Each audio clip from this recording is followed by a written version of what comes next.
Hello, everyone. Welcome to It's Sybil. I am Sybil Wilkes, and here with my boys, my guys. I'm sorry, I call you boys because you're young men. But does that bother you, Damon Williams, Well, comedy.com? I think we clarified that you can call me whatever you like, Sybil. Okay, But okay. Cameron is just, he's radical, so he said none of that boy stuff for him. I'm a man. Okay. Okay, so I'm here with my man. And nothing proprietary about that. Hi, Cameron. How are you? Hey, Sybil. Hey, Damon. How's it going? Good, man. Back home, I was in Oklahoma City last night, a rare Monday night show, so I'm gonna drag through this one, but I think we'll be okay. That's what we like to hear. What were you doing in Oklahoma? You had a show, a week night show. Yeah, they do it 3 Mondays out the month. It's a black-owned establishment called the ICE Event Center. Mm-hmm. And I had a good time. I had your boy Celebrity, the comedian from Dallas, was down there with me. Nice. And so it was a quick in and out. I never like to claim that, Sybil, but yeah. As far as working is concerned, too. That's what happened. Yeah. How was the crowd? Great. Full house on a Monday was really. I was impressed. I haven't been to Oklahoma in 5 years or so that's probably why.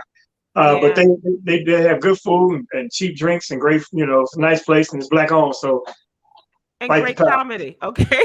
Yeah. Hey, Cameron, how are you? What's going on in your world? I'm feeling pretty good this week. Last week, for the golf course to be open, so we're putting together like a Halloween monster mini golf special at the end of this week. A new video game that I really enjoy came out today, so that's really fun. What's the game? I won't get into it, but you can tell us what it is. I won't know. Sure, it's fine. It's called Darkest Dungeon 2. It is a Lovecraftian roguelike RPG. He tried to not do it, Phil. I begged him to, and every time I beg a man to do something, I end up regretting it. Okay, so here we go. Except asking these two men to be on here Tuesday. I think. Hello. One day I will ask for a tutorial, Cam, on the whole video game setup. Sure. Perhaps all I know is Grand Theft Auto. That's pretty much it. And Pong. So, don't do it, Sybil. Those games they'll consume your life if you allow them to, and especially when you're a novice and you get into that world because it's so advanced right now. Do you have the VR mask on any of your games, Cameron? I grabbed a VR headset. It was an impulse buy. Totally regret it. Everyone out there, don't do it. Because the video, what's VR? Virtual reality headsets. Okay. I can go get it. Like it's right over there. Yeah, it's like and is it calling your name? Yeah, with the mask on. But let me tell you this, Cam, they're really great for porn. Right in your face. You're like, hey, you're behind that take the advice, take the wisdom of an elder for what it's worth, Cam. And he told you, so could come a time, could come at that night. Hey, when you're done with the zombies, you want to raise the dead. I mean, it's getting pretty cold out here in Chicago, and I get lonely in the winter months. Indeed. And once the miniature golf club closes up and you're there at the house, I guess so. Okay. I don't know how we got here, but here we are. Like a true gamer. Because our son, Juanita's son, he's a diehard gamer, and he'll come home, and we won't see him for a week. And he's on the game. Those games are very intense. So he's in the military, right? Right. He's in the Air Force. So he comes home on break, and that's how he spends his time is playing. Because not this last time. He said he was getting out of that. So he left his game in Florida, and that was a big move as far as I'm concerned. I was very proud of it. Yes. Wow. So I'm like, if you find a girlfriend online, that'd be interesting. It would definitely be virtual reality. Well, maybe they exist, man. My my ex-girlfriend used to be a professional gamer. She was like top 10% in the US. Nice. Yeah. Wow. Never saw her. That's yeah. So the funny thing about the relationship is that I could never get her to leave her room. you couldn't? No. I was always going over to her house. She had like crippling social anxiety. She was amazing at video games. And like an incredible person. That's shout a out really to interesting Rhiannon. discussion we should have one day. It really Indeed. is. But it sounds like she wasn't freaky at all. Let's move on, Sybil. Yeah. Yeah, and we don't want to get you in any more trouble. So Khameron and Damon, let's talk about some of the things that are going on in the news. This is just happening in the topical news. The FDA panel has recommended that low-dose Pfizer vaccine for children ages 5 to 11. They have said that they are now authorizing the use of the Pfizer-BioNTech's COVID-19 vaccine, as I said, in the kids 5 to 11. They will be given in 2 shots, administered 3 weeks apart, at 1/3 the dose given to adults and older children. And the Biden administration says it has pre-purchased enough of the COVID-19 vaccine to cover the 28 million American children in this age group.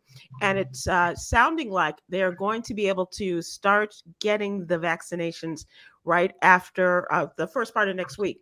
Right, they say right after Halloween. So, and if people are concerned about getting their children vaccinated in time for the holidays, they're advising people to please go and sign up or find out how quickly you can get your child to be vaccinated, because we're now, let's say today, we are now less than 2 months away from Christmas. And so all of the holiday gatherings, and you want to protect your children, this is a part of it. And they will be given in 2 shots, as I said, 3 weeks apart. So get in there if that is what you want to do. Well, and there are a lot of parents who don't. I have a take on that because they said the risk, the advantage outweigh the risk, because in the trials they're very limited adverse reactions. But I want to know who the hell let their kids be in the trial. How the hell do you send your kids in there to test a test vaccine? And how much did they pay you? And does DCFS know your answer? Right? Untested, you're gonna send they're doing a trial. We need some kids to try out this vaccine. Man could do it. How much is it? No. It's for saving America, Damon. It's for saving America. Yeah. Put your kid out there. I understand that, but from what I understand, and not to take anything away from the funny, but on the serious tip, a lot of medical experts and officials had their children and grandchildren as a part of these trials. And then there were others, who themselves were a part of the trials, and they were asked if they could have their children be a part of this next vaccine trials for the kids' vax. And a lot of them did. See, and that should have never happened. They should have used it in China. They got a whole bunch of extra people over there. They're already limiting their kids, so they should have tried that in China. Nobody in the U.S. should have took an experimental vaccine. That's for a kid. That's all I'm saying. But who am I?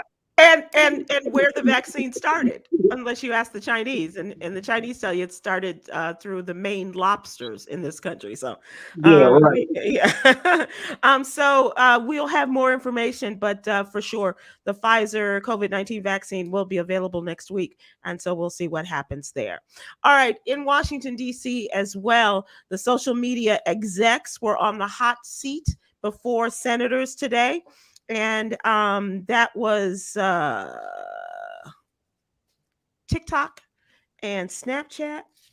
The executives for those 2 social media platforms, Snapchat and YouTube, were grilled by senators about the steps their platforms are taking to protect the young users. Weeks after a Facebook executive faced tough questions on the same issue. And Democrats and Republicans in the Senate Commerce Subcommittee raised concerns that TikTok, YouTube, and Snap have been used to harm kids and promote destructive acts such as the vandalism in the schools. You saw that latest thing that happened. They're pulling urinals off the walls and things like that. Deadly viral challenges. The hold your breath or the neck thing. Bullying, eating disorders, and manipulative influencer marketing. So they say that children are the victims of all of these things. And in the weeks leading up to the hearing, one senator said, "I've heard from parents, from teachers, from mental health professionals, all wondering the same thing. How long are we going to let this continue? And you cannot trust big tech with your kids," which is what another senator said. Having grown up in this social media age, Khameron, what do you think about the concern amongst the politicians in Washington, D.C. to do something to change it, or to really call them on the carpet on their stuff? Yeah, I would like to just first lament for 2 seconds, because we millennials were like the guinea pig generation for the algorithms that stand to this day. It was all tested on us. And while I am glad that our nation is sort of moving to address these algorithms and the propagation of hate speech and misinformation, I hope that we can move beyond the social media is bad for your kids to more so, stopping the spread of hate speech at the source, which comes from, not banning education on critical race theory, which is being more inclusive in our schools and in our homes. That's when it stops. I think we also stop when we stop infinite scrolling. It's addicting. It's bad for our mental health. Keeps us up at night. It's a multifaceted issue that is being addressed now, but it's long overdue. Damon, as a parent and of the same age as Khameron, there of a young man that age, what do you think? Is it too little, too late? I think if we're talking about all of those activities that you mentioned were influenced by social media, I think that applies to everybody that went to DC on January 6th. It ain't just the kids. Right. All them challenges, and if they are susceptible, those are adult humans. Definitely the children should be limited in some sense, but the genie's out the bottle. There's no taking it back, and it's too profitable and too powerful. And it's funny that those old ass senators are sitting there talking and grilling. They don't even know how to log on to none of those sites. Right. So I think it was just a smoke and mirrors. It's just a ploy to get some headlines, because I can't see that. It's nothing really. I don't see a lot they can do to limit it unless they have some really tech savvy people asking the questions that pose the questions like Khameron just posed. Yeah, I agree, and I think that most of the committees that they have, when they have big name people, and these are executives, top execs from these social media sites, platforms, it really is just for the notoriety of it all, and to take a picture, a selfie, if you will, although not a selfie, with these execs for their grandchildren.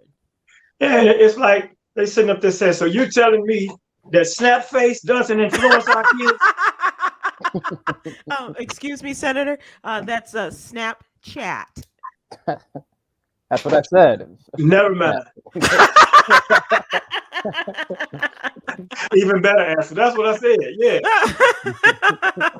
Let the record show. Right. Face snap and chat snap. Face snap. That sounds like something you and the missus used to do, Senator. Okay. So this is a serious tip, Damon, and I saved this story for you because I wanted to talk to somebody who has been and worked on movie sets, and this whole thing with Alec Baldwin and the gun is just crazy. It's wild.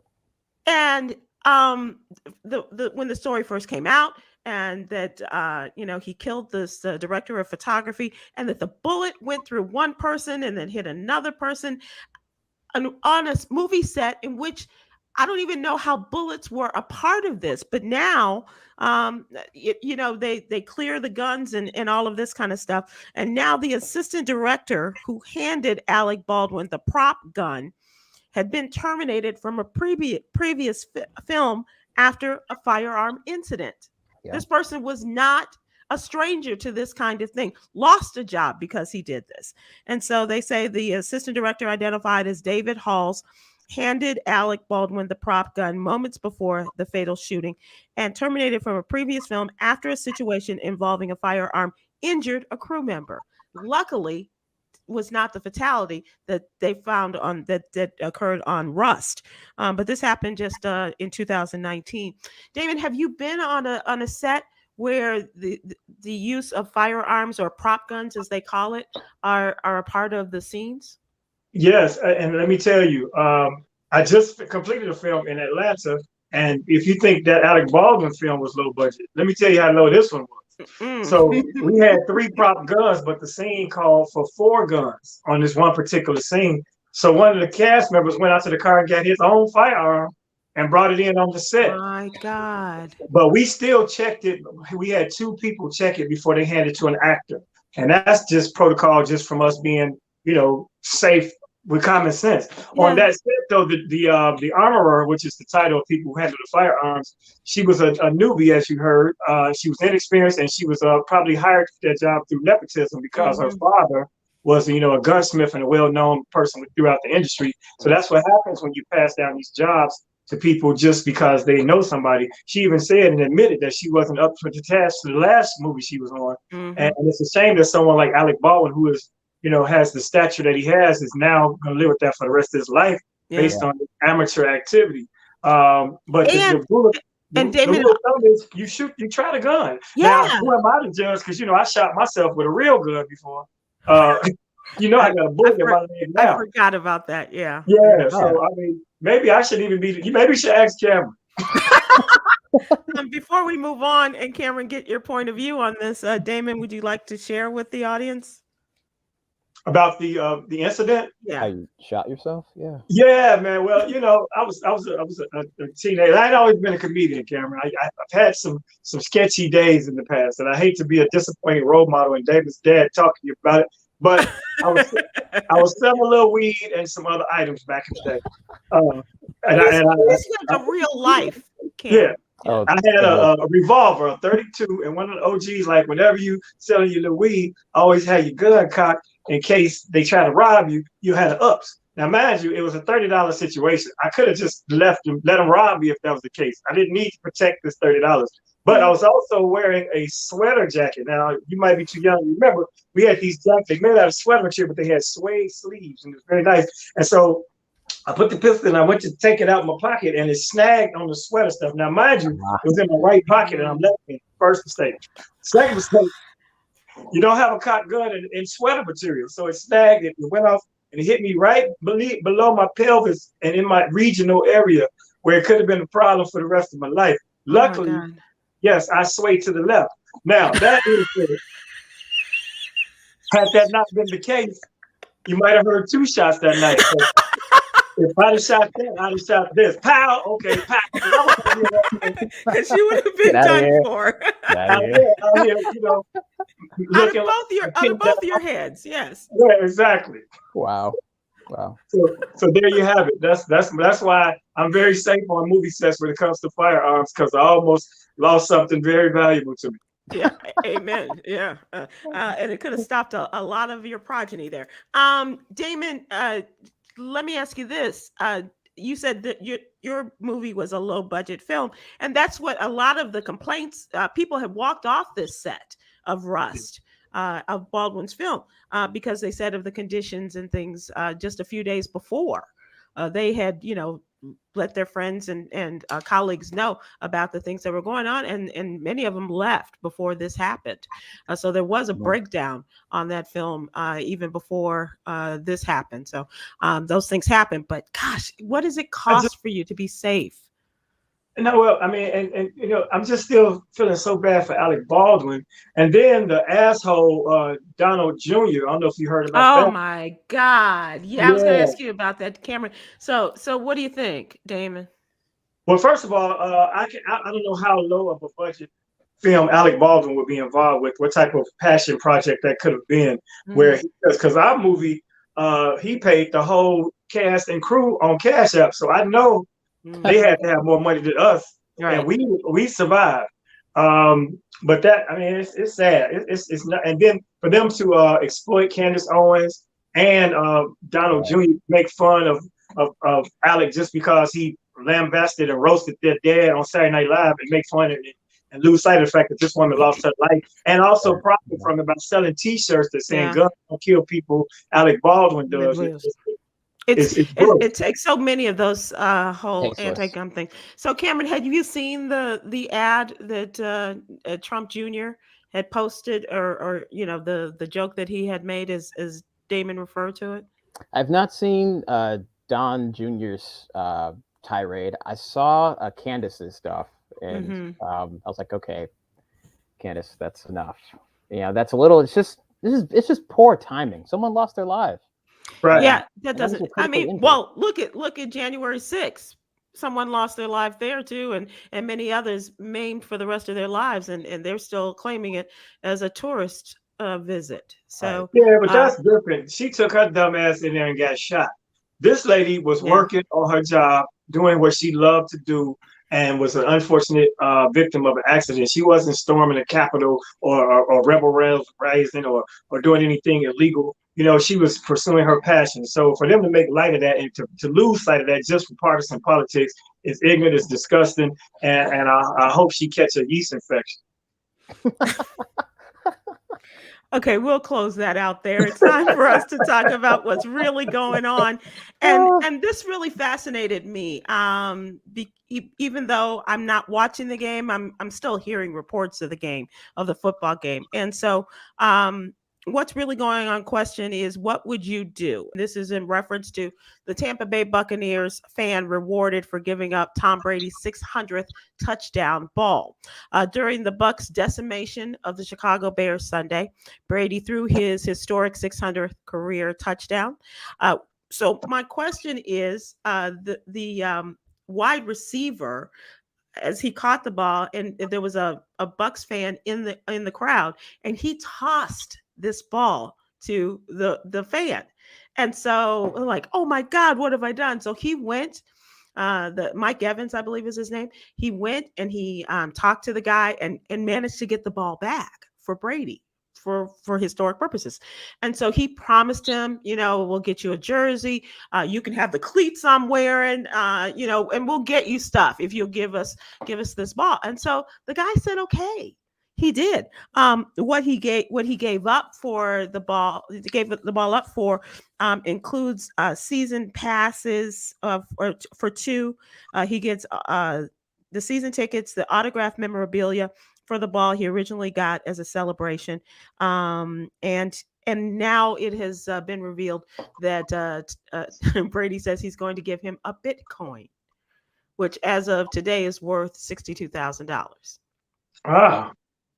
So my question to you guys and to the listeners, would you have returned the ball or not? And what would it take for you to give up that ball or another valuable item? I don't know. Maybe it was Michael Jackson, and throwing a towel out in the audience, and this was his 1 millionth show, and they went and grabbed the towel, tried to get it from you, or something that was you think of an experience that you were having, and maybe it's a new virtual reality game for porn, or something, whatever it is. So what's that one thing that you think, how great would it be to get it? And what would it take for them to exchange this item for what? Cameron, what do you think? Yeah. The only thing I can really think of in this situation was a long time ago. We took my youngest sister on my mom's side. Her name is Corey. We took her to Disney World, and they had this Harry Potter exhibit where you go in and you go to the wand shop, you get a wand, and you do the whole to-do, and they make a spectacle out of it. So it was Corey's birthday, and we kind of told the guy ahead of time, to do the whole spiel about, the wand chooses the wizard, and they make the shop come alive, and they put a spotlight on you. It's great. This other kid, in the transaction, like, I guess thought that it was like about him and not my sister. And my sister, being the responsible adult that she is, like, let him have the limelight. even though the whole birthday thing was supposed to be for her. And like a brief moment of kindness probably made that kid's day. But I think that the fan was in the right. Gave the ball back. He exhibited good sportsmanship, which is better than what it is that we've been seeing at these stadiums. And he got a Bitcoin out of it. I would sell it immediately. Yeah. Damon, I don't know if you were there at the game on Sunday, but it sounds like something you might have been a part of, because you have been known to be there on the end zone of a Bears game or two. What do you think? About him, or what I would cherish that they'd have to pry out of my hands? So what would that item be, and would you have put up a bargaining session in order to exchange this item? Well, I'm thinking, for one, I don't think the fan knew at the time. I don't think many people knew at the time that was the 600th touchdown ball. Right. Because he should have sprinted the hell out that stadium immediately, because the game wasn't worth watching, for one. But if you're a football fan and you get, the notoriety he's going to get, he's getting a whole season pass for 2. He's white, probably already got some money. Because he came from Tampa, right? Was it in the Bucs Stadium? It was. Okay. It was in Tampa. But my item would be, if somebody gave me, like, say Bootsy played his bass when they landed the mothership at Soldier Field. Somebody said, Bootsy wants you to have that bass. It would take a whole lot for them to get it back, until they said, well, Bootsy said he wants it back. Then I would have given it back. Yeah. And happy birthday to Bootsy, by the way. Yeah, he just had a birthday. I don't know what they could have exchanged for that. Yeah. But if you don't know, Cameron, that ball that he returned was worth, they say, upwards of $500,000. So on the memorabilia market, he could have made at least $500,000 or more for that ball, and he handed it back over. So that's pretty benevolent. I think so too. And Brady himself was on the Monday Night Football show with the Manning brothers. And so he said to them that this guy really sold himself short. He's like, I want to give me that ball back. I guess I have questions on, like, how would they know it's the 600 ball? Like, he'd obviously have to get it, like, signed, I don't know. No. So the announcers announced it right after the touchdown, and people in the stadium, and they probably put it on the scoreboard. And the fact that you wouldn't have to get it signed because it was documented in real time on video. So he has proof. He has the actual thing, So, video is everywhere. So that ball, he could have got that bread. Yeah, he really could have. And he kind of dropped the ball on this one. Thank you very much. Thank you very much. But I think that shows him, what a nice, magnanimous guy he is. Nicole on Facebook said, I would have asked him to pay my student loans. Real talk. Wow. I love that, Nicole. Absolutely. That's real. Hey, Tom, you want this ball back? Pay my bills, buddy. Come on. And I'd hate to think that your student loans are worth more than that $62,000 Bitcoin, but apparently she's like, if those tickets and a Bitcoin ain't enough, you got a hell of a lot of debt. I hope you're a neuroscientist. Yeah. She's a rocket scientist. She works for NASA. Indeed. Delara Washington on Facebook said, remodeled my kitchen and bathroom, season tickets, and a jersey sign, and then a vacation in Bora Bora. That's a woman that plans right there. That is a planning woman. So that's what we're going to be thinking from now on when we're in a crowd and Jordan, comes back for one last game and throws the ball up. And Cameron, you get the ball and you say, what? Oh, man. If I catch a ball from, like, Michael Jordan's final three-pointer, people are looking at me like hyenas. I'm swinging. In Chicago, like, I'm swinging. Yeah. But you would get better treatment than Steve Bartman. That's all I gotta say. Right. I would give the ball to Scotty and tell him to cash it in so he could make up for that terrible ass contract he had. Wow. Last dance. Yeah, give it to Scotty. He needs it more than me.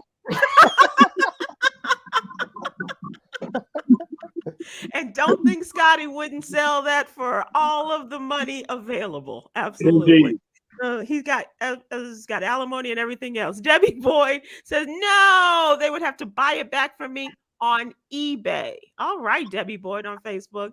That's thinking. All right, Debbie Boyd with the throwback eBay reference. All right. Or she could decorate it and put it on Etsy and have some. I bet a bejeweled football like loses. Right. With the Buccaneer, in the brown and red colors and all that kind of stuff. Yeah, absolutely. I was thinking about this and I was wondering what would be that item, but I think that it would be something baseball related. And I made the reference to Bartman, who lived a life of disgrace after that ball that he caught in the line drive that was was not in or out or whatever it was, and so at a Cubs game.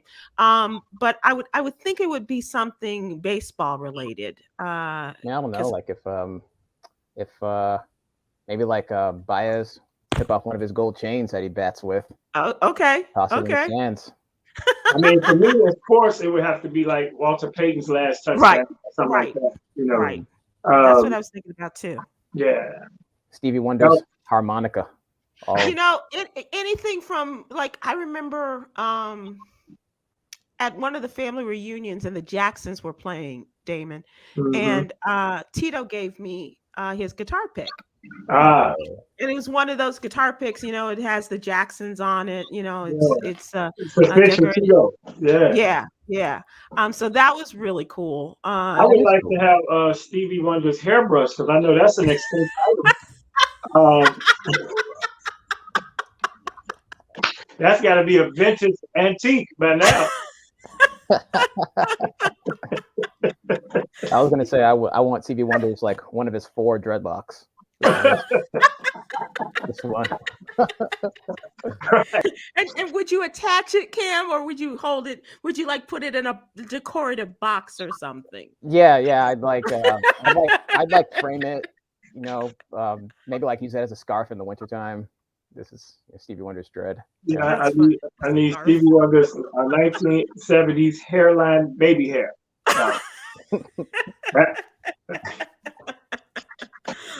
I think that we all have those opportunities to be someplace, and we don't think about I don't think, and I think pretty quickly, but I don't think in the heat of the moment that I would can I have the ball back? Well, yeah. It's because Tom, and I'm not a Brady fan. I mean, I admire him for the length of his service that he has, or the playing years. His playing years, how long he's been in the game. You're very off topic with this whole length and service. I'm sorry. Did I get a little too close? Did I get too close to home for you there, Damon? From your drug dealing days.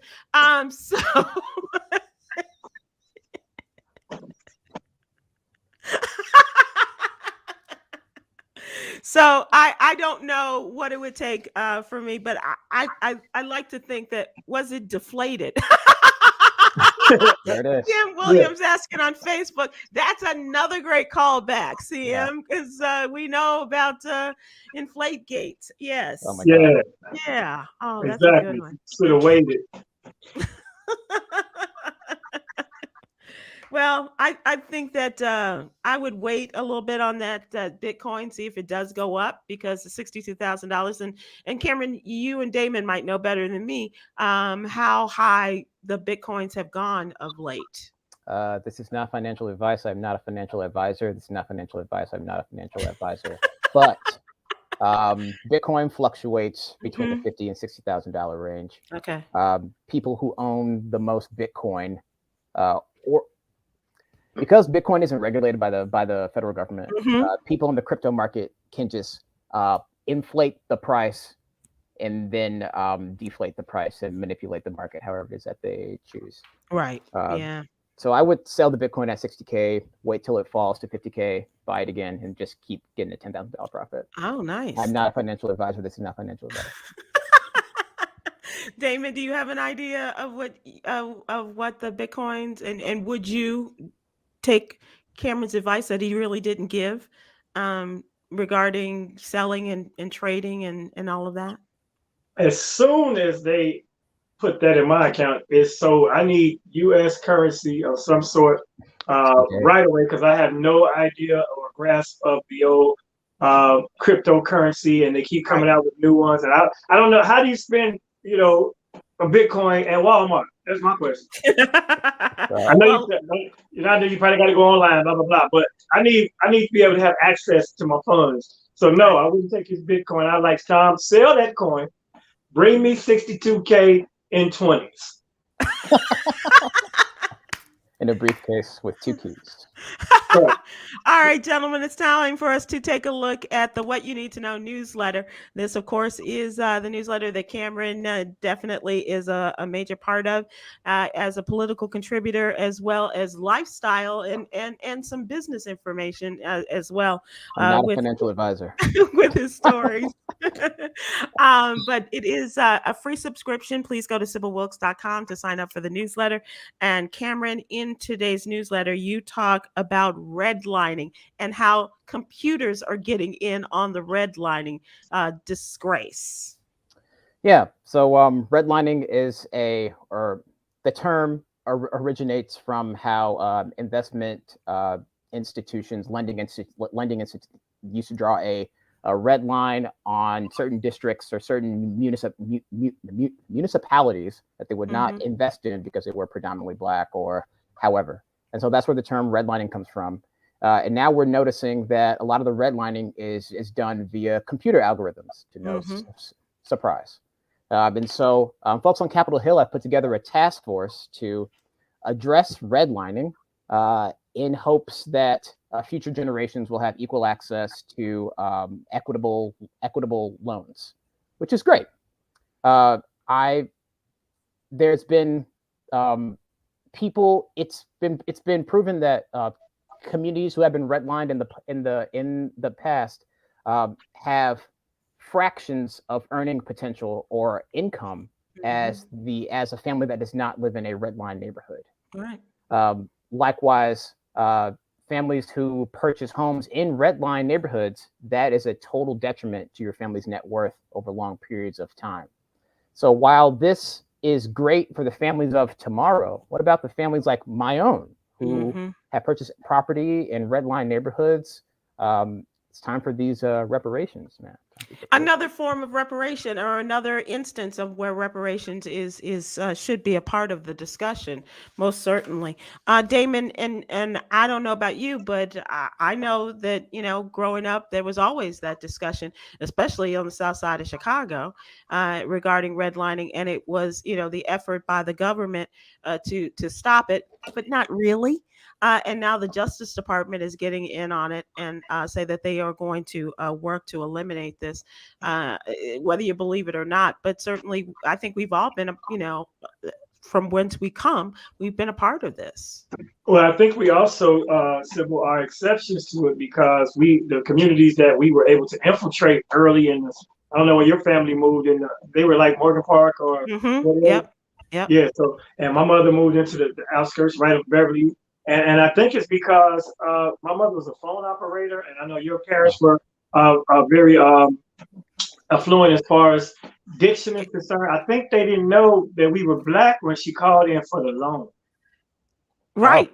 No, that's my true. mother had she was a phone operator, so she had a very articulate speaking voice. So by the time they found out she was Black, they couldn't kick her back over the line. That's right. That's right. And the white man that my folks bought their house from went to the bank with my parents to say that he was selling his house to this family, and he knew people at the bank, and he pushed for them to get the loan. Same here. In fact, there was a very old white couple. They were called the Malkies. That was their last name.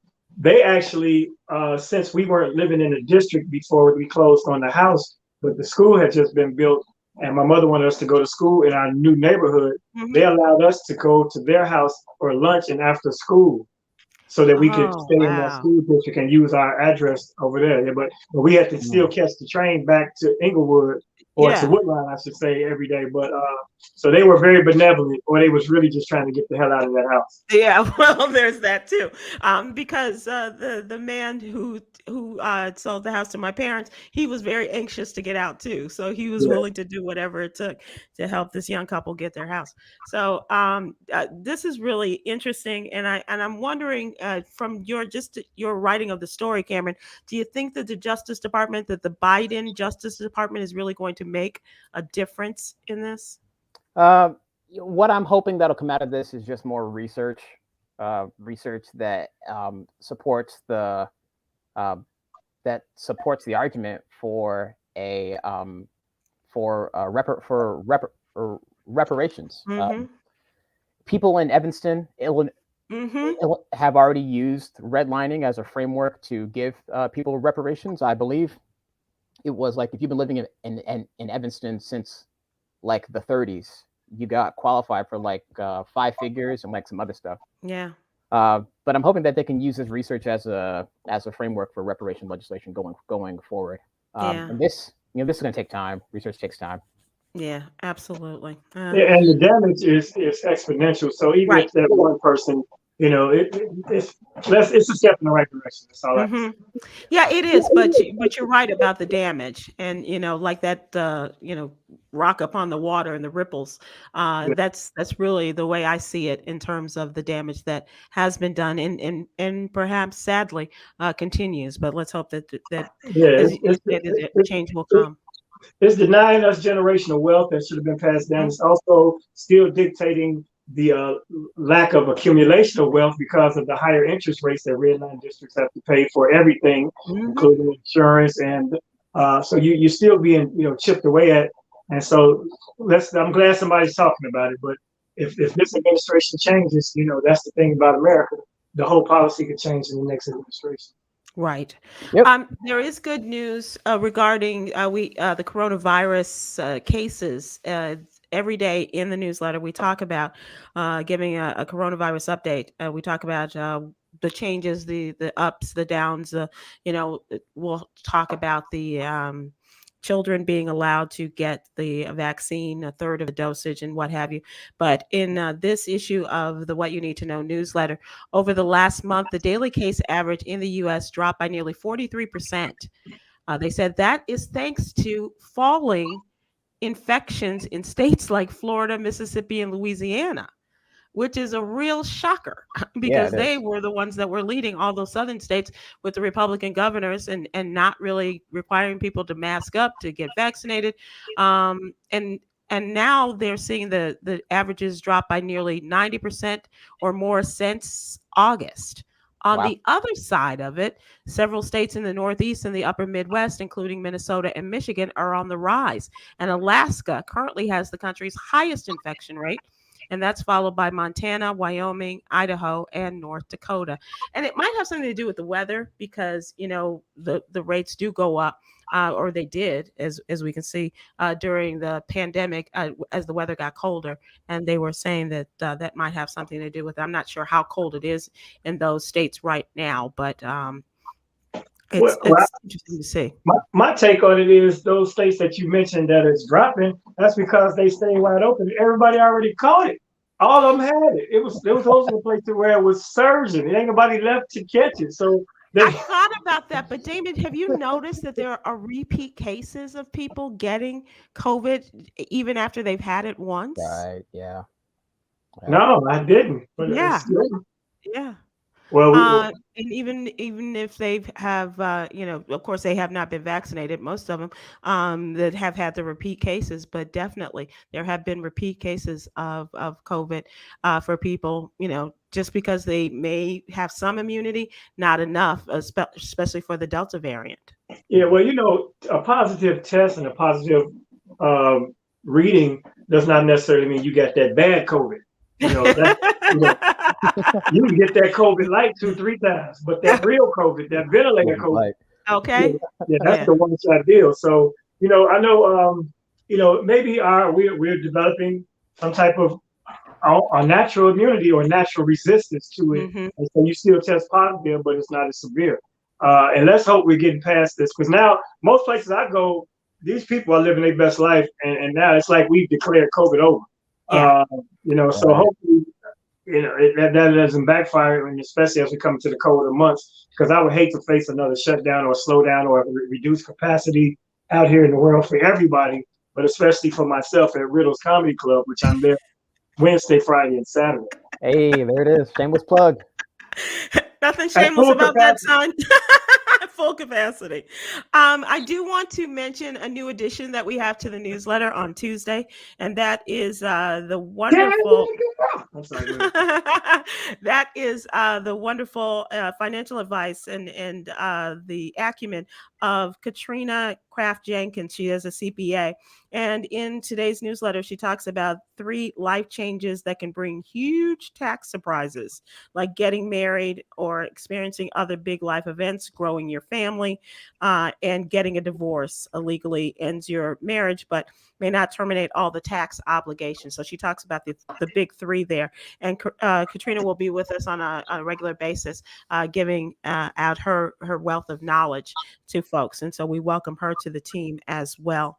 And I just like to, you were talking about people going without masks, and I just came off the road for 3 days in East Texas, and with Black Voters Matter. And I was talking to a young woman with the organization, and we were standing on the campus of TSU, Texas Southern, yesterday. And I said, is it freaking you out? Because she lives in Florida. And I said, is it freaking you out the number of people that are not wearing masks? Black folks, white folks, brown folks, it doesn't matter. And so she said, yeah. She said, now I'm used to it in Florida, but I thought, perhaps this. And I said, no, it's not. And I said, for very few of us who, wore our mask, but as a rule, most folks are, and especially on the college campuses, those kids are going without, and they're like, well, if I get it, I get it. It's like what a lot of people will tell you.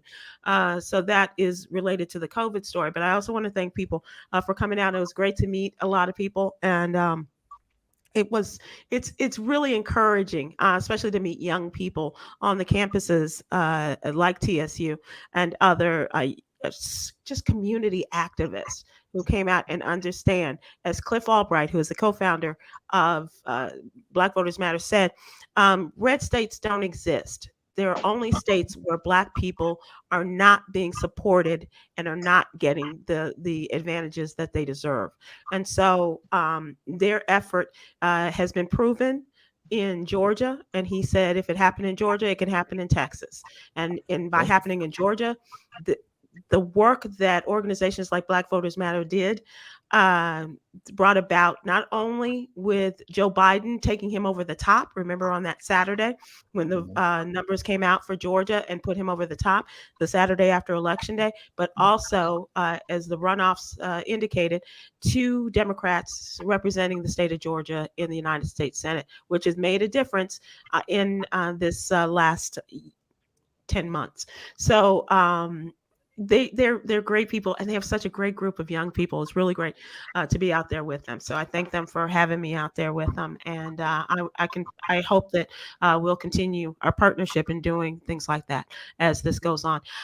Because I want to talk to you, Khameron. We're going to talk because Tuesday is election day, a very important election day in the state of Virginia. Right. And a lot of concern about that, and whether the former governor is going to be the future governor of that state, because Joe Biden's numbers, they fear his popularity is going to pull down the ability of the former governor to reprise his role in the state of Virginia. So hopefully people will get out there and vote as well. All right, gentlemen, let's talk a little bit of entertainment, shall we? Yes, let's. Damon, I saved this for you as well, because Dave Chappelle says that he's down to discuss the transgender controversy, and he has listed his terms. He spoke out about the ongoing situation with Netflix. He says he's down to meet with members of the transgender community and hear them out, but he does have some conditions. And this he talked about over the weekend in his show in Nashville. A bunch of his comic buddies came out to support him. And Dave himself eventually came out, according to the reports, and addressed the elephant in the room. He said, he pulled out a piece of paper and said, "F y'all inwards." And so that started. What do people expect, man? I don't know what people expect. They said the jokes kept flying from there, and he was in so much trouble he couldn't even get the baby on the phone. Oh my God. The baby's like, I don't want no parts of this, man. No pun intended, but they just got off my ass. So Okay. Yeah, the baby don't want none of leave that me out of this, man.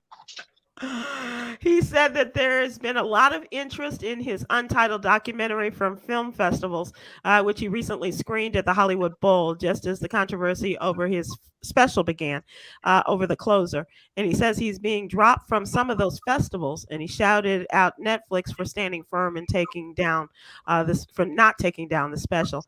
And he said if he is canceled, there's a ton of people who clearly believe otherwise, and talked about, you know, folks that are coming and selling, and he's selling out his shows.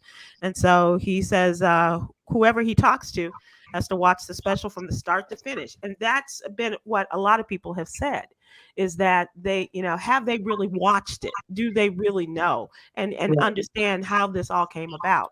And I think that's fair, Damon, because you can't just pick and choose. You have to look at it from its totality, right? Well, let's look at it starting from this. It would be different if Dave's take or his semi-phobic slurs that he uses toward the trans community, in jest or not, was advocating for the violence toward trans women, especially in our community, because we know that trans women are being brutalized and murdered, you know, in our community at a higher rate. But he's not doing it in that sense, so he's not responsible for those actions. And it's humor, it's satire, and it's niche comedy. So there are comics that talk about all type of things. There's a category called cringe comedy, where they are the worst, most, you know, egregious examples of humor. Mm-hmm. So, but for him to tell them, you know, what his demands were, and to say that he's interested in doing, because they are still, there is a backlash he's still feeling, even though he'll survive it and it won't be a problem for him. Right, but he has a documentary that documented the entire COVID shutdown comedy series that he did, which had everybody who's anybody in comedy out there performing, and music artists and such. So it's probably like a Woodstock kind of thing, but he has had trouble getting distribution, not only just in festivals, but to distribute it. So he offered it directly to the public in select theaters, which is a brilliant move. So he's not gonna lose in this regardless. So I think it's best for them to just go ahead and have dialogue. He's still gonna poke fun. I mean, that's what he does. So just ignore him. You know, it's not like Dave Chappelle is the president of the United States and he's dictating policy. He's making jokes about people's situations. So if you can't take a joke, you know, then turn the channel. I mean, we can't go around, you know, succumbing to the pressures from each individual category. Like I do a joke about Joe Biden being too old to be the president. So now are the senior citizens gonna start picking in my shows? You know, that means you're ageist, Damon. That means you're ageist, man. Yeah, exactly. So now they're gonna show up at my show at 5:15 in the morning when the show don't start at 8. And start parading around. He gotta go.